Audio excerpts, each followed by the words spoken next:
নমস্কাৰ। আমি আজি দেওবাৰ বুলি স্বৰাজ উদ্যানলৈ গ'লোঁ। যোৰহাটত নতুনকৈ খুলিছে। যাম যামকৈ ভাবিয়ে আছিলোঁ, খোলা বহুত দিনেই হ'ল, কিন্তু এতিয়া আজি দেওবাৰে মিলিলে যোৱাটো দেওবাৰে আমি গ'লোঁ। সঁচাকৈ বহুত বেছি ধুনীয়া আৰু বহুত ভাল লাগিল। মানে গোটেইখন ঘূৰি শেষ কৰিব নোৱাৰা নিচিনা। বৰ এটা খুব সুন্দৰ ধুনীয়া পৰিৱেশ।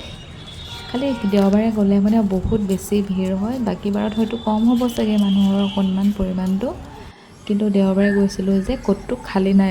যেনিয়ে গৈছোঁ তেনিয়ে মানুহ ভাল লাগিল বাৰু। মানুহ থাকিলেও ভাল লাগে, একেবাৰে নাথাকিলে তেতিয়াও বেয়া লাগে। যিসকলে যোৱা নাই তেওঁলোকে নিশ্চয় ভিডিঅ'টো চাই ভাল পাব। আৰু তাত এখন সৰু ল'ৰা ছোৱালীয়ে খেলিব পৰা এখন পাৰ্ক আছে, আৰু ডাঙৰ সকলেও তাত জিম কৰিব পাৰে। এখন অ'পেন জিম আছে, দৌৰিব পাৰে, চাইক্লিং কৰিব পাৰে, যাৰ যি মন যায় তাকে কৰিব পাৰে। খুব ধুনীয়া পৰিৱেশটোৰ লগত একেবাৰে খাপ খোৱাকৈ আৰু উদ্যানখন তাত পাতিছে। বৰ ধুনীয়া লাগিলে। তাত আমনি পাবলগীয়া একোৱেই নাই।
Promet.